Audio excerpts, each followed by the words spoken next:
नमो अरिहन्ताणं नमो सिद्धाणं नमो आयर्याणं नमो वज्रायाणं नमो लोये सवसाहुणम्। मङ्गलं भगवान् वीरो मङ्गलं गौतमो गणी मङ्गलं कुन्दकुन्दाद्यो जैनधर्मोऽस्तु मङ्गलं सर्वमङ्गलमाङ्गल्यं सर्वकल्याणकारकं प्रधानं सर्वधर्माणां जैनं जयतु शासनम्। वन्दितु सर्वसिद्धे धूमचलमणोमवं गतिं पते वोच्छामि समयपाहुर् मृण्मोऽसति केवली भणिदम्।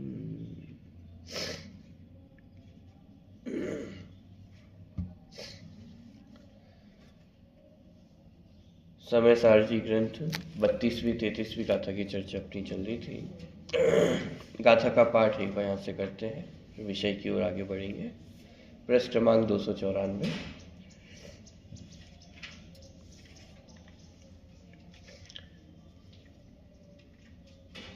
जो मोहम तुजिणेता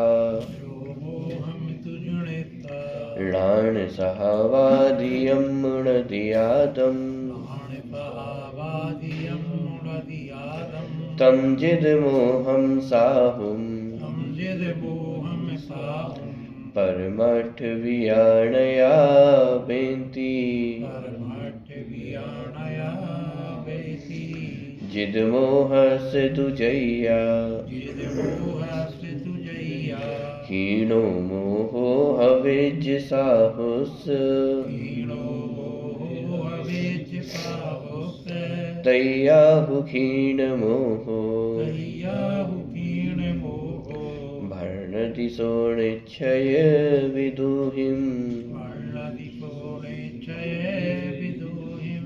मोह को जो जीत जाने ज्ञान में आत्मा जित मोह जिन्हें उनको कहे परमार्थ ज्ञायक आत्मा सब मोह क्षय हो जाए जब जित मोह सम्यक श्रवण का तब क्षीण मोही जिनका परमार्थ ज्ञायक आत्मा।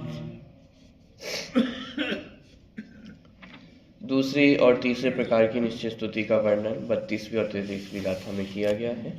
जित मोह साधु और क्षीण मोह साधु, इस प्रकार का वर्णन यहाँ पर अपन ने देखा। दूसरे प्रकार की निश्चय स्तुति में जो मोह को जीत करके स्वयं को उनसे भेद विज्ञान करते हैं, मोह से भेद विज्ञान करते हैं, वे जित मोह जिन है। और इस भेद विज्ञान पूर्वक जो मोह को नष्ट कर देते हैं, उसको क्षीण कर देते हैं, वे क्षीण मोह साधु हैं, जो 12वें गुण स्थान में दशा प्रकट होती है। गुण स्थानों की परिपाटी में भी अपन ने देखा था, चौथे गुण स्थान से लेकर के 12वें गुण स्थान तक इनमें तीनों प्रकार की निश्चय स्तुतियाँ अलग अलग गुण स्थानों में घटित हो जाती है। चौथे गुण स्थान से लेकर के 7वें गुण स्थान तक, 7वें गुण स्थान के स्वस्थान भाग तक पहले प्रकार की जो स्तुति है जितेंद्रिय जिन वाली, वह पहले प्रकार की निश्चय स्तुति चौथे गुण स्थान से लेकर के 7वें गुण स्थान तक, 7वें गुण स्थान के सातिशय भाग से लेकर के 11वें गुण स्थान तक उपशन श्रेणी का जहाँ आरोहण होगा तो वहाँ दूसरे प्रकार की निश्चय स्तुति जित मोह साधु वाली, और अंतिम तीसरे प्रकार की जो निश्चय स्तुति है वह 7वें गुण स्थान के सातिशय भाग से लेकर के 12वें गुण स्थान तक, माने जो छपक श्रेणी का आरोहण कर रहे हैं, वे सब क्षीण मोह साधु इस संज्ञा से कहलाते हैं। तो इस प्रकार तीनों प्रकार की जो निश्चय स्तुति है उनके स्वरूप को भी अपन ने देखा था। अनुशीलन में एक और चर्चा अंत में अपनी थोड़ी सी की थी कि ये जो 3 प्रकार की स्तुतियाँ हैं, ये वास्तविक स्तुति है, निश्चय स्तुति है, और जिसके जीवन में निश्चय स्तुति होती है उनके जीवन में वास्तव में बाहर में व्यवहार स्तुति होती है। अभी निश्चय स्तुति का स्वरूप तो बहुत दूर की बात है, लेकिन व्यवहार स्तुति का स्वरूप भी वो हमारे ख्याल में नहीं है कि वास्तविक स्तुति क्या होती है। तो उसकी चर्चा थोड़ी सी यहाँ पे की गई थी। अरे व्यवहार स्तुति वास्तविक स्तुति वो है कि जहाँ कर्तृत्व का पोषण ना हो, जिन भगवान की आज्ञा का उल्लंघन ना हो। भक्ति में यद्यपि राग की प्रधानता होती है, भावों की प्रधानता होती है, लेकिन प्रधानता में भी जिन्हें भगवान की आज्ञा का उल्लंघन हो कि ऐसे राग की प्रधानता वहाँ पे भी उचित तो नहीं है। तो इस प्रकार की चर्चा थोड़ी सी अपन ने देखी थी। और इस संदर्भ में अपन ने देखा था कि मोक्षपद प्रकाशक ग्रंथ का 7वां अध्याय, यदि विशेष जिज्ञासा हो कि वर्तमान में भक्ति के संदर्भ में क्या क्या विकृतियाँ चल रही हैं। हाँ, अच्छा वही पढ़ा है, चलिए बहुत बढ़िया। तो क्या क्या विकृतियां हैं और उनको किस प्रकार दूर किया जा सकता है, वो सारी चर्चा भी अपने को पढ़ने को मिलेगी। 301 नंबर का प्रश्न है,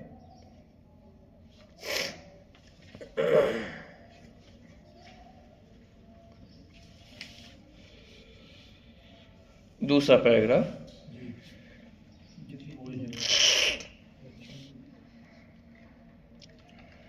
जितमोह जिन और क्षीण मोह जिनके स्वरूप का प्रतिपादन करने वाली इन गाथाओं के भाव को आत्मख्याति टीका में इस प्रकार स्पष्ट किया गया है।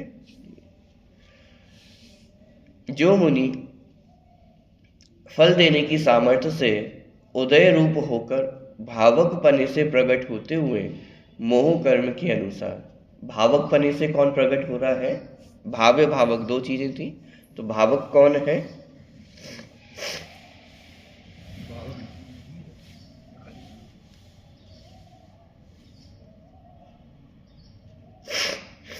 भावक कौन है? शुद्धात्मा। टीका में भी लिखा हुआ है, देखिए पढ़िए टीका को। जो मुनि फल देने की सामर्थ्य से उदय रूप होकर भावक पने से प्रकट होते हुए मोह कर्म के अनुसार। तो भावक पने से प्रकट कौन हो रहा है?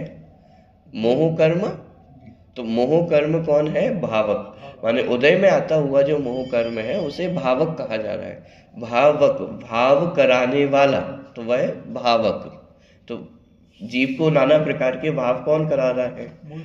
मोह कर्म। माने निमित्त की अपेक्षा देखें तो मोह कर्म निमित्त है। तो मोह कर्म क्या हुआ? भावक। और वो भी सत्ता में पड़ा हुआ नहीं, उदय में आता हुआ जो मोह कर्म है वह है भावक। तो जो मुनि फल देने की सामर्थ्य से उदय रूप होकर भावक पने से प्रकट होते हुए मोह कर्म के अनुसार प्रवृत्ति वाले भाव रूप अपने आत्मा को, मोह कर्म के अनुसार प्रवृत्ति किसकी है? भाव्य रूप आत्मा की। भाव्य रूप आत्मा माने राग द्वेष की प्रवृत्ति करता हुआ जो आत्मा है वह कौन है? भाव्य।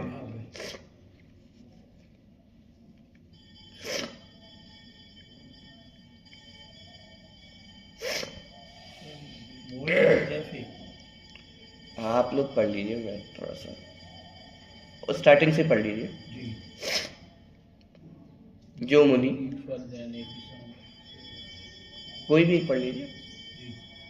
जो मुनि फल देने की सामर्थ्य उदय रूप होकर भावक पने से प्रकट होते हुए मोह कर्म के अनुसार प्रवृत्ति वाले भाव्य रूप अपने आत्मा का भेद ज्ञान के बल से दूर से ही अलग करके इस प्रकार मूल का बलपूर्वक तिरस्कार करके समस्त भाव्य भावक संकर रूप दूर करके, बस यहीं तक। तो ये भाव्य भावक संकर दोष को दूर करने की चर्चा है। किस प्रकार से दूर किया? भेद ज्ञान पूर्वक। मतलब पहली प्रकार की जो स्तुति थी जितेंद्रिय जिन, वहाँ पर भी जो इंद्रिय जनित था, इंद्रियों को जीतने की बात थी और इंद्रियों से ज्ञान स्वभाव के माध्यम से भेद विज्ञान करना था। दूसरी प्रकार की स्तुति में भी इंद्रियों से तो भेद विज्ञान हो ही गया है, अब मोह से भी भेद विज्ञान की प्रेरणा यहाँ पे दी गई है। सभी को जीतने का उपाय, चाहे इंद्रियां हो चाहे मोह हो, जीतने का उपाय भेद विज्ञान ही है। भेद विज्ञान माने अपने स्वरूप को पहचानना और मैं क्या नहीं हूँ इस बात की जानकारी होना, तो मैं क्या एक स्वरूप चेतन भगवान आत्मा हूँ, इंद्रिय मैं नहीं हूँ, शरीर रूप मैं नहीं हूँ, माने जड़ रूप मैं नहीं हूँ। इसके साथ साथ जितने विकारी भाव हैं, मोह राग द्वेष आदि, उन रूप भी मेरा अस्तित्व नहीं है। तो इस प्रकार जानकारी पूर्वक ऐसा श्रद्धान होना और अपने आत्म स्वरूप का अनुभव होना, ये भेद विज्ञान है। और उस भेद विज्ञान के बल से ही इंद्रियों को भी जीता था और इसी भेद विज्ञान के बल से मोह को भी जीता जाएगा। तो दो प्रकार के यहाँ पे भेद किए मोह के। पहले अपन अनुशीलन में भी देखा था, एक भावक है एक भाव्य है। और इसको यदि मोह के भेद करके कहें तो एक द्रव्य मोह है और एक भाव मोह है। मोह कर्म का उदय ये द्रव्य मोह, और राग द्वेष रूप परिणत होता हुआ आत्मा वह भाव मोह है। तो भावक और भाव्य, भावक कर्म, कर्म का उदय वह भावक, और राग द्वेष रूप परिणत होता हुआ अथवा उदय को भोगता हुआ आत्मा वह भाव्य। अब इस दशा में क्या करना है कि इस दशा में स्वयं को राग द्वेष रूप परिणत होते हुए आत्मा से भी भिन्न अपने को अनुभव करना है। माने मेरा स्वरूप राग द्वेष को भोगना नहीं है। जैसे वस्तुत्व गुण अपन कर पढ़ते, प्रयोजन भूत क्रिया, माने प्रत्येक द्रव्य में कोई ना कोई प्रयोजन भूत क्रिया अवश्य होती है।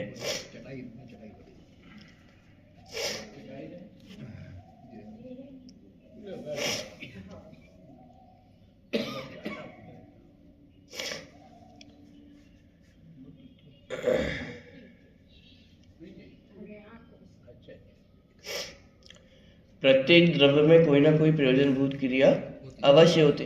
तो जीव की प्रयोजन भूत क्रिया क्या है? जीव के वस्तुत्व की जब चर्चा चलती है तो जीव का वस्तुत्व क्या है? ज्ञान दर्शन करना। छोटे बच्चों को भी पढ़ाता है, शुद्धात्म है मेरा नाम, मात्र जानना मेरा काम। तो मात्र जानना मेरा काम है। बाह्य शारीरिक क्रियाओं की तो चर्चा क्या ही कर, लेकिन राग द्वेष करना क्या ये मेरा काम है?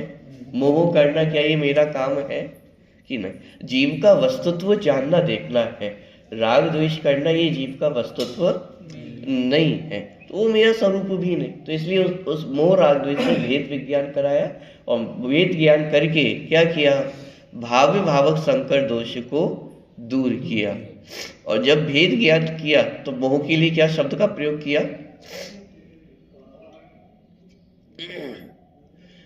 भेद ज्ञान के बल से दूर से ही अलग करके, इस प्रकार मोह का बलपूर्वक तिरस्कार करके,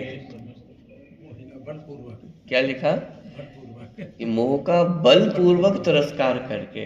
तिरस्कार करके क्यों? कि अभी तक हमने उसी को तो सम्मान दिया है, और मोह को सम्मान देने के कारण ही तो संसार बढ़ता हुआ आया है। पंचेंद्रिय के विषयों को सहज करके रखना, उनके प्रति ही आसक्ति रहना, उन्हीं में राग द्वेष करना, तो ये मोह को सम्मान देना ही तो है। अपने संसार का बढ़ना ये मोह को सम्मान देना ही तो है।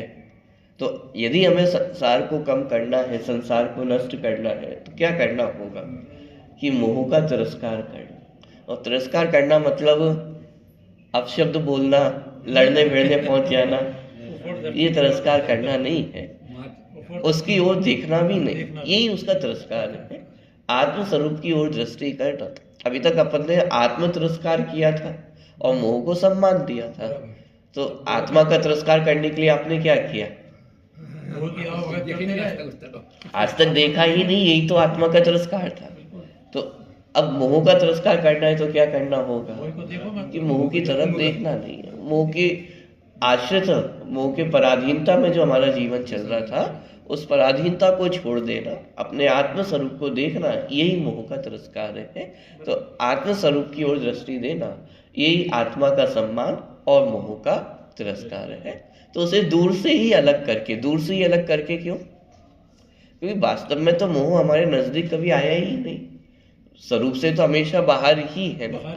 मेरे ज्ञान दर्शन जो अनंत गुण है वह मेरे नजदीक है, वो मेरा स्वरूप है, उनके मैं नजदीक हूँ। मोह आदि जितने विकारी भाव है वो तो मुझसे पहले से ही दूर थे, और दूर से ही उनको क्या कर दिया? अलग कर दिया। जैसे त्याग करते हैं ना, तो क्षेत्र की सीमा बांधी जाती है कि मैं इतने क्षेत्र से बाहर नहीं जाऊंगा या मैं इतनी चीजों का त्याग करता हूँ। तो मान लीजिए आपने नियम लिया कि मैं विदेश का त्याग करता हूँ, जी, तो विदेश का त्याग आपने कैसा किया? विदेश नहीं जाओ। जैसे यहाँ की भाषा में कहे तो दूर से ही उसका त्याग कर दिया है। दूर से ही त्याग कर दिया माने क्या? गई नहीं है कभी। अब यहाँ भारत में बैठे हुए हैं और भारत में बैठे बैठे हमने संपूर्ण विदेश का क्या कर दिया? त्याग कर दिया। त्याग कर दिया। ऐसे ही यहाँ पे कहा जा रहा है मोह का भी हमने कैसे त्याग किया? वेद ज्ञान के बल से दूर से ही अलग करके। वो मोह को भी कैसा अलग किया है? दूर से ही अलग कर दिया है। दूर से अलग क्यों किया? वो तो दूर ही था, क्योंकि वो था ही दूर, वो हमारे नजदीक कभी आया ही नहीं है। जैसे मैं हमेशा से भारत में ही हूँ, विदेश कभी भारत में आया ही नहीं है, तो विदेश का त्याग कैसे होगा? वही दूर से ही होगा, भारत में बैठे बैठे ही होगा। ऐसे ही मोह का त्याग भी कैसे होगा? अपने स्वरूप में बैठ करके ही होगा, अपने स्वरूप के नजदीक आकर के ही त्याग होगा। जब ये जीव अपने स्वरूप के नजदीक आया तो मोह का तो दूर से ही त्याग हो गया है। पॉइंट पकड़ में आ रहा है? तो मोह का दूर से ही अलग करके, इस प्रकार मोह का बलपूर्वक तिरस्कार करके समस्त भाव्य भावक संकर दोष दूर करके। अब ये भाव्य भावक संकर दोष था क्या? ज्ञान और ज्ञ को एक मान, वो तो किया गया एक संकर दोष था। भाव्य भावक संकर दोष क्या था?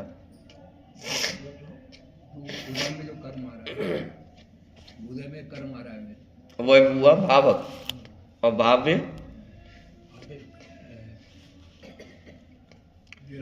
मेरा जो विकारी परिणाम हुआ, हाँ, राग द्वेष रूप परिणत जो आत्मा वह है भाव्य। अब तो संकर दोष क्या है? कर्म मुझे करा रहा है कर्म के अधीन हो गया ना।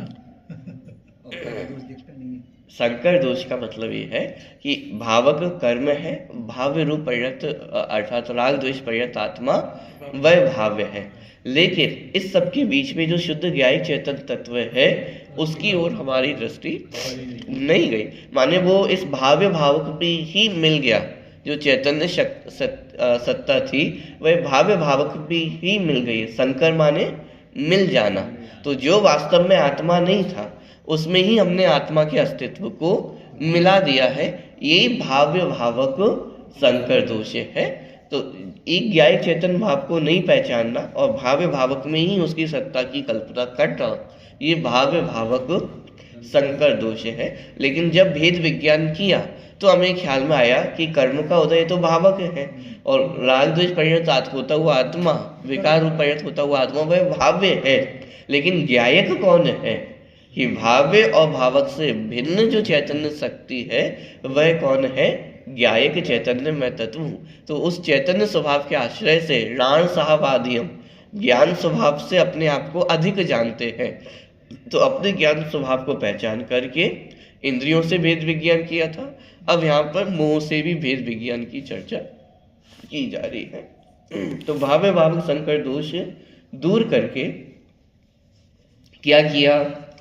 एकत्व में टंकोत्कीर्ण विश्व के ऊपर तैरते हुए प्रत्यक्ष उद्योतपने से सदा अंतरंग में प्रकाशमान अविनश्वर स्वतः सिद्ध और परमार्थ रूप भगवान ज्ञान स्वभाव के द्वारा परमार्थ से सर्व अन्य द्रव्यों से भिन्न अपने आत्मा का अनुभव करते हैं, वे निश्चय से जितमोह जिन है। यह दूसरी निश्चय स्तुति है कि भाव्य भावक संकर दोष दूर करके भेद विज्ञान किया।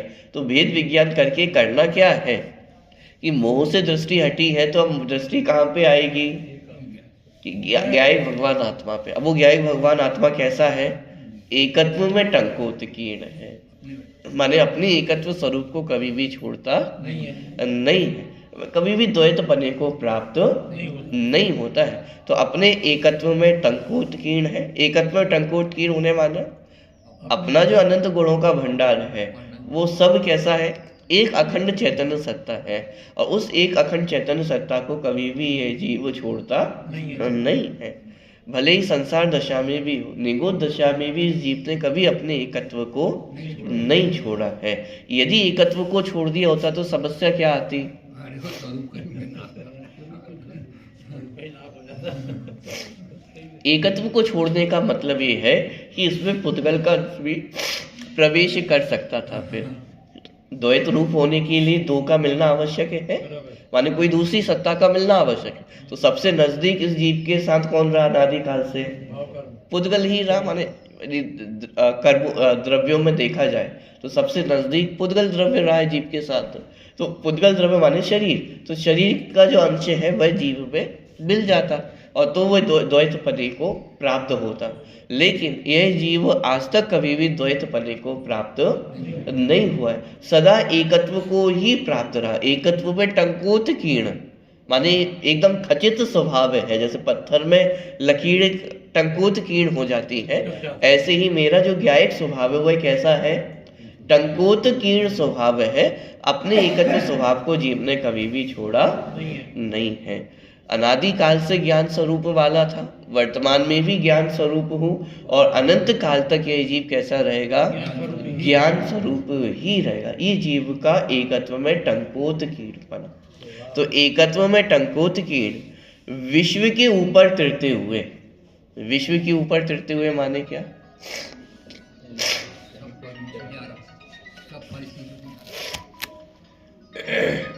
विश्व के ऊपर तिरते हुए। जब शुरू में अपन ने समय शब्द की व्याख्या देखी थी, वहां पे अपन ने देखा था समय शब्द का एक अर्थ छह द्रव्य भी होता है। ठीक है, माने समय माने द्रव्य, तो उसमें छह द्रव्य उसमें शामिल हो जाते हैं। तो जब उसका अपन ने वर्णन देखा था तो अपन ने देखा था इस विश्व में ये छह द्रव्य कैसे हैं? एकदम ठसाठस भरे हुए हैं। ठसाठस भरे हुए होने पर भी अपने स्वरूप को कोई भी छोड़ता नहीं है। तो जब सभी द्रव्य आपस में एक रूप माने इतने ठसाठस भरे हुए कि एक में एक समाये हुए हैं, माने एक द्रव्य में ही अनंत द्रव्यों की सत्ता हमें दिखाई दे रही है, आपस में एक होते हुए दिखाई दे रहे हैं। लेकिन ऐसा होने पर भी जो चैतन्य ज्ञायक तत्व है वह कैसा है? विश्व के ऊपर तिरते हुए। ऊपर तिरते हुए माने क्या? जानते भी। जैसे पानी है और पानी में अपन ने तेल डाला तो क्या होगा? चम्मच से एकदम अपन ने घोल भी दिया तो क्या होगा? तो भी ऊपर ही तिरता हुआ वह दिखाई देगा। माने उन दोनों का कभी आपस में मेल होता नहीं। ऐसे ही जो ज्ञायक भगवान आत्मा है वह भी आज तक कभी भी इन पर द्रव्य के साथ उसका मेल हुआ नहीं है। तो मानो वह ऊपर ऊपर ही तिर रहा हो, आपस में मिला जुला दिखाई देने पर भी कैसा है? ऊपर तिरता हुआ ही उसका स्वरूप है। माने कभी भी यह जीव पर द्रव्यों से अथवा मोह से मिला नहीं है। तो इसलिए यहाँ पे लिखा विश्व के ऊपर तिरते हुए। और कैसा है? प्रत्यक्ष उद्योतपने से सदा अंतरंग में प्रकाशमान। कैसा है? प्रत्यक्ष उद्योतपने से। प्रत्यक्ष उद्योतपने से माने ये आत्मा प्रत्यक्ष ज्ञान का विषय है। कब है? प्रति समय है। इसलिए जब सम्यक दर्शन होता है तो उस समय होने वाले आत्मानुभव को स्वानुभव प्रत्यक्ष माने उस मति श्रुत ज्ञान है तो परोक्ष ज्ञान, लेकिन आत्मानुभव करने वाले ज्ञान को स्वानुभव प्रत्यक्ष ज्ञान ऐसा कहा जाता है। तो प्रत्यक्ष उद्योतपने से सदा अंतरंग में प्रकाशमान। ये जो आत्म चैतन्य तत्व है वही कैसा है?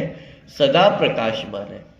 कोई ये सोच सकता है कि भाई अभी तो संसार दशा में है तो थोड़ी चैतन्य ज्योति कम हो जाती होगी या ढक जाती होगी। तो यहाँ पे अमृत चंद आचार्य क्या लिख रहे हैं कि वह जो चैतन्य ज्योति है कैसी है? सदा प्रकाशमान है। और प्रकाशमान है और प्रत्यक्ष उद्योतमान है। प्रत्यक्ष उद्योतमान कह करके ये कहना चाह रहे हैं कि वह अनुमान ज्ञान का विषय मात्र नहीं है। माने आत्मा को यदि हमें जानना हो तो कैसे जानेंगे? गुरु के उपदेश से जान सकते हैं अथवा जिनवाणी पढ़ करके जान सकते हैं। तो ये दोनों ही साधन कैसे हैं? परोक्ष साधन है। लेकिन यहाँ पे क्या कहा जा रहा है कि आत्मा मात्र परोक्ष ज्ञान से जाना जाए ऐसा नहीं है। आत्मा प्रत्यक्ष ज्ञान का विषय है। प्रत्यक्ष उद्योतमान माने स्वानुभव का विषय है।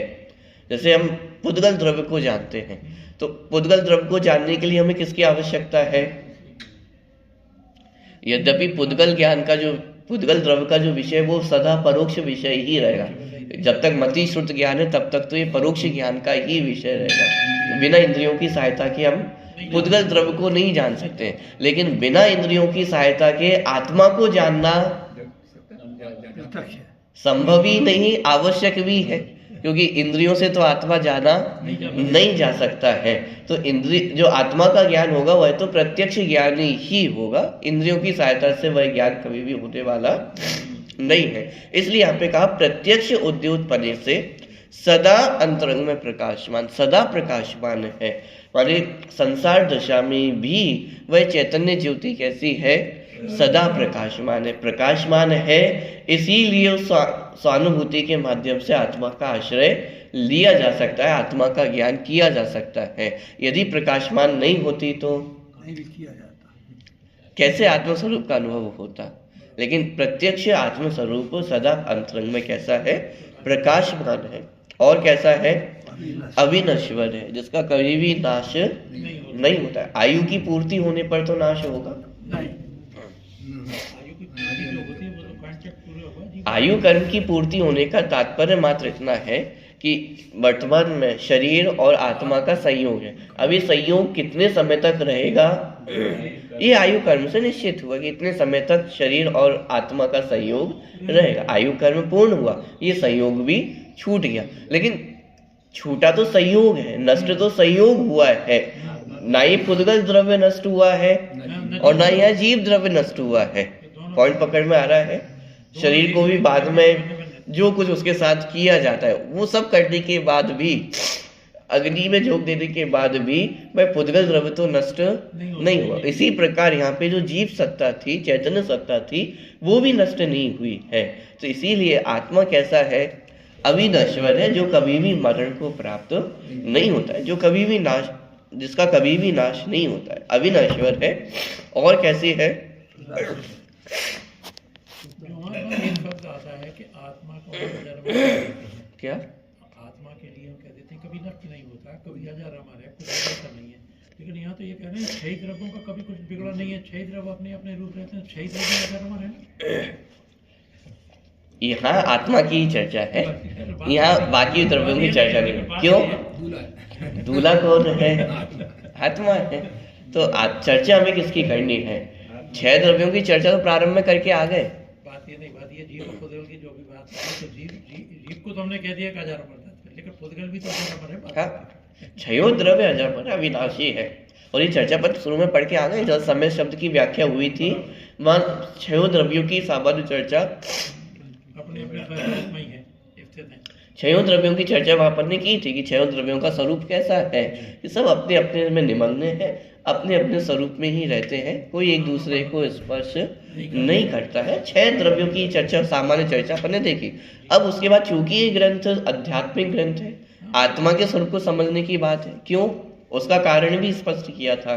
क्यों आत्मा के स्वरूप को समझना है? क्योंकि अनादि काल से ये जीव जो भी कथाएं हैं उन सब में तो उलझा हुआ रहा है। आत्मा को छोड़ करके बाकी सारी चीजों का ज्ञान तो इसने किया, लेकिन आत्मा का ज्ञान नहीं किया है। तो चूंकि आत्मा का ज्ञान नहीं किया, इसलिए संसार में भटकते हुए आए हैं। ठीक, काम भोग बंधन की कथा ये तो सबको सुलभ रही है, लेकिन एक जो आत्मा की कथा थी, एकत विभक्त जो आत्मा की कथा थी, वह सुलभ नहीं रही, उसको जाना परखा नहीं है। एक शब्द का प्रयोग किया था काम भोग बंधन की कथा के लिए। काम भोग बंधन की कथा में जीव आचार्यत्व करता है,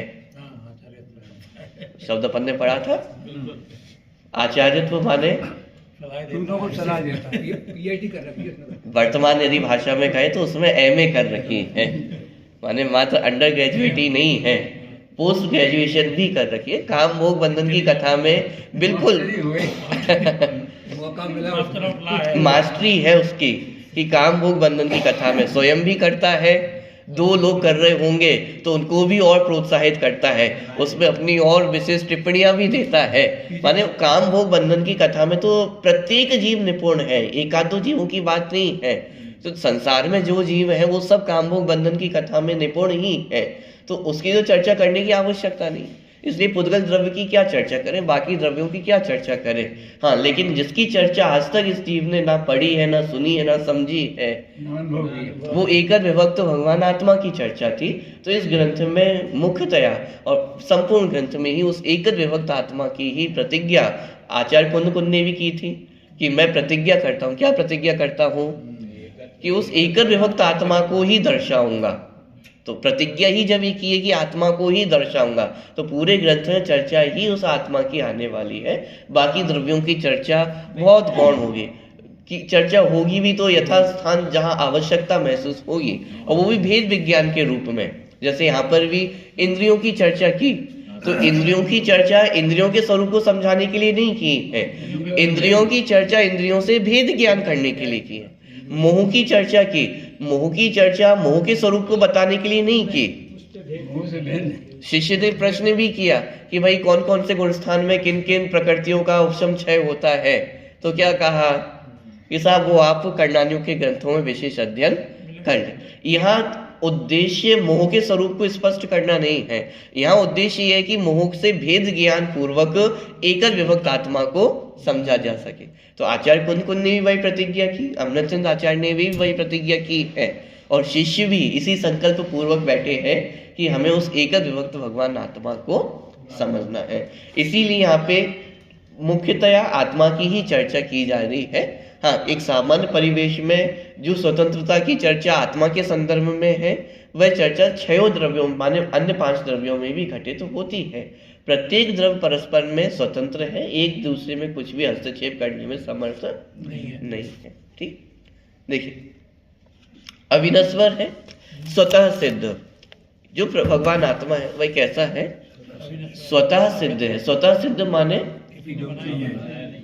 वर्तमान भाषा में कहें तो ऑटोमेटिक, किसी को कुछ करने की आवश्यकता नहीं है, किसी ने निर्माण नहीं किया है, कोई नष्ट नहीं कर सकता है, कोई संचालक नहीं है, स्वतः सिद्ध है। ये जो ज्ञान स्वरूप है वह कैसा है? स्वतः सिद्ध है। मोह को स्वतः सिद्ध नहीं कहा। मोह में तो परद्रव्य का निमित्त है, बिना परद्रव्य के निमित्त के, बिना परद्रव्य के संयोग के मोह उत्पन्न होने वाला नहीं है। लेकिन ज्ञान स्वरूप मेरा ज्ञान, उसमें किस निमित्त की आवश्यकता है? उस ज्ञान के अस्तित्व में किसी निमित्त की आवश्यकता नहीं, क्योंकि स्वतः सिद्ध अनादि निधन है। मेरा जो स्वरूप है वह अनादि निधन है। पॉइंट पकड़ में आ रहा है? तो स्वतः सिद्ध और परमार्थ रूप भगवान ज्ञान स्वभाव के द्वारा, क्या लिखा? परमार्थ रूप भगवान ज्ञान स्वभाव के द्वारा। पिछली गाथा में भी भगवान शब्द का प्रयोग किया था ज्ञान स्वभाव के लिए, और यहाँ पर भी उस ज्ञान स्वभाव के लिए भगवान शब्द का प्रयोग किया जा रहा है। तो भगवान ज्ञान स्वभाव के द्वारा परमार्थ से सर्व अन्य द्रव्यों से भिन्न अपने आत्मा का अनुभव करते हैं, वे निश्चय से जित मोह जिन है। तो यहाँ आत्मा के स्वरूप को भी स्पष्ट किया, और मोह के स्वरूप को भाव भावक कह करके मोह के स्वरूप को भी स्पष्ट कर दिया। अब देखिए शैली भी आप देखिए, अमृतचंद आचार्य ने भी किस शैली का प्रयोग किया। मोह को समझाने के लिए कितनी पंक्तियां हैं, कितने विशेषण हैं, और आत्मा को समझाने के लिए कितने विशेषणों का प्रयोग किया। माने ये शैली से भी आपको ख्याल में आएगा कि दृष्टि आत्मा से कहीं हटी ही नहीं है। मोह को समझाने के लिए भाव्य भावक ये कह करके चर्चा समाप्त हो गई कि इसमें मोह को आप समझ लो, भाव्य भावक कह करके सारे मोह की चर्चा कर ली है। अब लेकिन दृष्टि किसके ऊपर करनी है? आत्मा के ऊपर दृष्टि करनी। वो आत्मा का स्वरूप कैसा है, तो उसको समझाने के लिए इतने सारे विशेषण दिए। माने प्रधानता किसकी है? दृष्टि में प्रधानता किसकी है? तो आत्म स्वरूप की ही प्रधानता है। तो समस्त अन्य द्रव्यों से अपने आप को भिन्न आत्मा का अनुभव करते हैं, वे निश्चय से जित मोह जिन है। तो यहाँ पे इंद्रियों से तो भेद ज्ञान की चर्चा हो ही गई थी, यहाँ पे समस्त अन्य द्रव्यों से भेद ज्ञान करते। तो यहाँ कौन से अन्य द्रव्य बचे हैं? इंद्रियों से तो भेद ज्ञान पहले ही करके आ गए, उन्हें तो जितेंद्रिय जिन कहा था। तो यहाँ अन्य द्रव्यों से भेद ज्ञान करते, तो यहाँ कौन से अन्य द्रव्यों की चर्चा है? यहाँ मोह राग द्वेष को अन्य द्रव्य कहा जा रहा है। हरदेव के पॉइंट पकड़ में आ रहा कर्मी है? ना। क्योंकि इंद्रिय शब्द कह करके जितने बाह्य पुद्गल द्रव्यादिक थे वो सब तो पिछली गाथा में उनका वर्णन करके आ चुके हैं और उन्हें जितेंद्रिय जिन संज्ञा दी थी। ठीक है, अब यहाँ पे अन्य द्रव्यों से भेद ज्ञान की चर्चा है। तो यहाँ पे अब अन्य द्रव्य बचे कौन से? मोह राग देव मोह राग द्वेष, यही अन्य द्रव्य बचे हैं। तो जितने विकारी भाव है उन सबको यहाँ पे अन्य द्रव्य कहा जा रहा है। ये है। और उन सब अन्य द्रव्यों से अपने आप को जो भिन्न अनुभव करते हैं वे दूसरे प्रकार की निश्चय स्तुति है और उन्हें जित मोह जिन कहा जाता है। यह दूसरी निश्चय स्तुति है। आगे, पूर्वोक्त विधान से आत्मा में से मोह का तिरस्कार करके पूर्वोक्त ज्ञान स्वभाव के द्वारा अन्य द्रव्यों से भिन्न आत्मा का अनुभव करने से जो आत्मा जितमोह हुआ है, जब वही आत्मा अपने स्वभाव की भावना का भली भांति अवलंबन करके मोह की संतति का ऐसा आत्यंतिक विनाश करता है कि फिर उसका उदय ही ना हो, इस प्रकार भावक रूप मोह पूर्णता क्षीण हो, तब भाव्य भावक भाव का अभाव होने से एकत्व में टंकोत्कीर्ण परमात्मा को प्राप्त हुआ वह आत्मा क्षीण मोह जिन कहलाता है। यह तीसरी निश्चय स्तुति है। दूसरी प्रकार की निश्चय स्तुति में जो प्रक्रिया हुई थी उस पूरी प्रक्रिया को लेते हुए अब क्या करते हैं? तो दूसरे प्रकार की निश्चय स्तुति में क्या किया? मोह से भेद ज्ञान करके आत्मस्वरूप की ओर दृष्टि गई। अब क्या करेंगे कि अब उसी आत्मस्वरूप में जब विशेष अवलंबन होता है और प्रगाढ़ रूप से अवलंबन होता है तो क्या होता है? मोह का आत्यंतिक अभाव होता है। आत्यंतिक अभाव होना माने सत्ता से नष्ट हो जाना, जिसे निर्जरा कहा जाता है। तो जब मोह की संपूर्ण निर्जरा हो जाती है, संपूर्ण कर्मों का क्षय हो जाता है, मोह कर्म का संपूर्ण क्षय हो जाता है, तो उस परम पवित्र दशा का जो नाम है वह क्षीण मोह जिन है, जो 12वें गुणस्थान में जाकर के प्रकट होती है। तो 12वें गुणस्थानवर्ती जो मुनिराज है उन्हें क्षीण मोह जिन कहा जा रहा है। और मात्र 12वें गुणस्थानवर्ती मुनिराज ही नहीं, 7वें गुणस्थान से जो सातिशय अप्रमत्त गुणस्थान था, तो जहाँ पे छपक श्रेणी का आरोहण किया तो वहां से ही क्षीण मोह जिन संज्ञा प्राप्त हो गई। क्योंकि प्रत्येक गुणस्थान में उस गुणस्थान में कुछ कुछ प्रकृतियों का क्षय होता चला जाता है, तो उस अपेक्षा वहां पे भी क्षीण मोह संज्ञा बन जाती है। तो उस गुणस्थान से लेकर के 12वें गुणस्थान में तो संपूर्ण कर्मों का अभाव हो ही गया, संपूर्ण मोह कर्म का अभाव हो गया, तो वहां क्षीण मोह जिन अवस्था प्राप्त होती है। और इसे तीसरी प्रकार की निश्चय स्तुति का ये सर्वश्रेष्ठ स्तुति है। माने यदि जिनेन्द्र भगवान की सर्वश्रेष्ठ कोई स्तुति है तो वो क्या है? क्षीण मोह, माने संपूर्ण मोह का अभाव कर देना, बीतरागी हो जाना, ये बीतरागी भगवान की वास्तविक स्तुति है। ठीक, वो जैसे कैंपर के वायरस का बाहर तो देखिए वह आत्मा क्षीण मोह जिन कहलाता है। यह तीसरी निश्चय स्तुति है। गाथाओं में जहाँ मोह पद का प्रयोग हुआ है उसके स्थान पर राग द्वेष क्रोध मान माया लोभ कर्म नौकर्म मन वचन काय शब्दों को रखकर 11 गाथाएं बनाकर उनका भी इसी प्रकार व्याख्यान करना तथा कर्ण चक्षु घ्राण रसना स्पर्शन इन 5 इंद्रियों को भी मोह पद के स्थान पर रखकर इंद्रिय सूत्र के रूप में 5 गाथाएं पृथक से बनाना और उनका भी पूर्ववत व्याख्यान करना।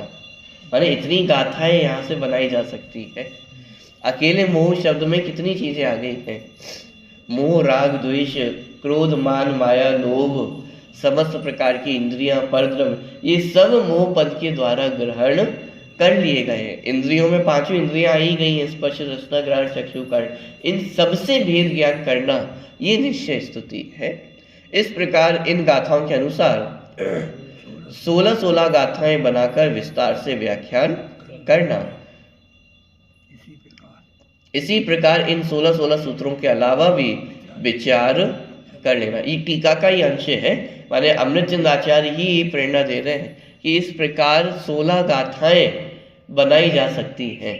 जहाँ पे मोह शब्द का प्रयोग किया है, मोह के स्थान पे राग पद को रख दिया जाए, फिर द्वेष को रख दिया जाए, फिर क्रोध को रखिए, फिर मान को, फिर माया चारी, फिर लो, इस तरह एक एक पद को रखा जाए तो टोटल कितनी गाथाएं बन सकती हैं?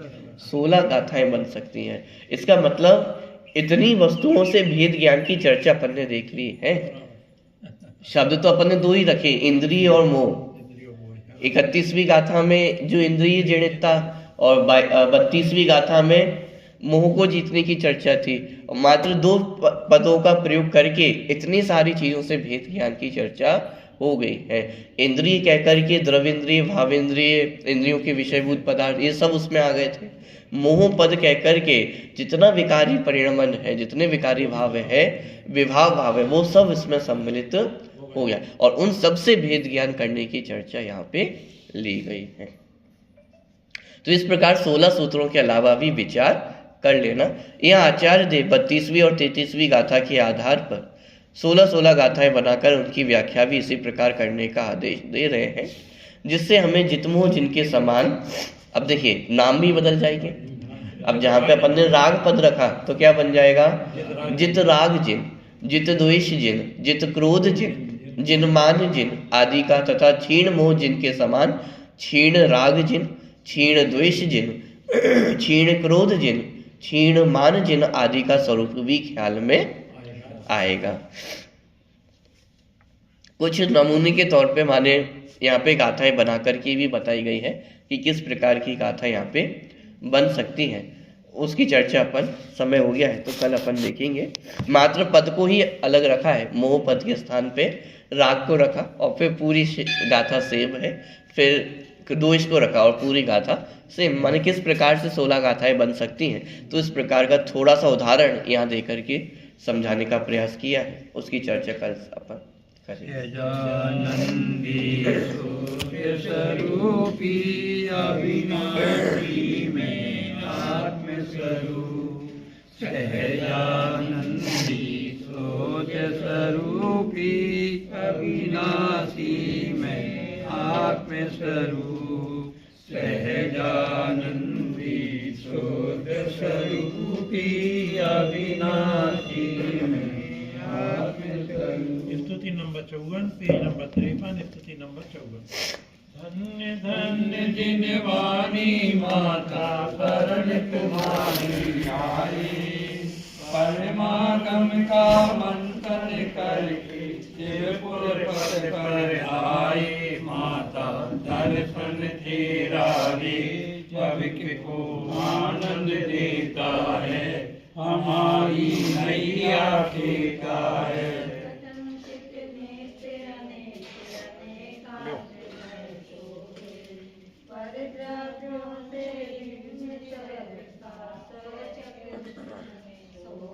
ऐसी वस्तु समझने से गति फेरा खटका है, जगत में फेरा मटका है।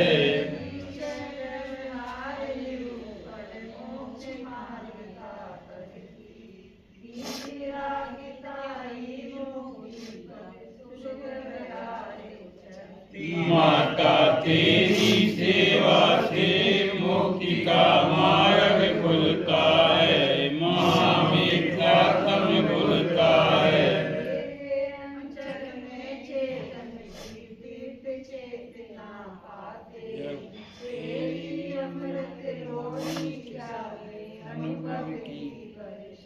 माता तेरी वर्षा से निजान जलना जलता है, अनुभव आनंद उछलता है।